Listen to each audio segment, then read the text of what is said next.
ဒီနေ့ second smooth လုံနည်းကိုပြောပြမယ်ကျွန်တော်ရဲ့ပို့အောက်မှာ brother တယောက်ကနေပြီးတော့အသားချောလို့မရဘူးလားဆိုပြီးတော့လာပြီးတော့မေးထတာရှိပါတယ်သူမေးတာကတော့ second smooth လုံနည်းပေါ့နော် video editor တွေအနေနဲ့ဆိုရင်တော့ second smooth လုံနည်းပေါ့ Photoshop တို့ဘာလို့ဆိုရင်တော့ retouch ပေါ့နော် second retouch လောက်တာကိုပြောတာပါ second smooth လုံနည်းကိုကျွန်တော်ခုလုပ်ပြပါမယ်အဲ့တော့ Premiere Pro တွေကိုတွားရအောင် Premiere Pro ထဲမှာကျွန်တော်ဓာတ်ပုံလေးတစ်ပုံထည့်ထားတယ်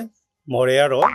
ကျွန်တော်ပါပဲအဲ့ဓာတ်ပုံလေးကိုကျွန်တော်က effect လေးတစ်ခုထည့်မှာဖြစ်ပါတယ် effect ထည့်ဖို့အတွက် effect box ကိုသွားမယ် effect box မှာ VR denoise လို့ရိုက်လိုက်နော်ဒီမှာဒါလေးပဲနော်အဲ့ဒါဆိုရင်အဲ့ဒီရဲ့ effect လေးကိုဒီဓာတ်ပုံလေးတွေကိုထည့်လိုက်မယ်ထည့်ပြီးသွားရင် effect control ကိုသွားမယ် effect control အောက်မှာ VR denoise effect လေးရောက်နေပြီအဲ့ဒါကို 0.3 လို့ပြောင်းလိုက်မယ်သူအဲ့ဒါဘယ်လောက်ထိ second smooth ဖြစ်သွားတယ်မဖြစ်ဘူးဆိုတာကိုကျွန်တော်တို့တစ်ချက်ကြည့်ရအောင်သူအကျယ်လေးနဲ့ကြည့်မယ်အောက်ကိုနည်းနည်းဆွဲပြီးတော့မျက်နှာလေးကိုကြည့်မယ် original ပုံလေးကိုတစ်ချက်အရင်ကြည့်ရအောင်ဒါ original ပုံပါဒါအခု effect ထည့်ပြီးတော့ပြင်လိုက်တဲ့ပုံပါဘယ်လောက်ကွာသွားတယ်ဆိုတာကိုမြင်ပါလိမ့်မယ်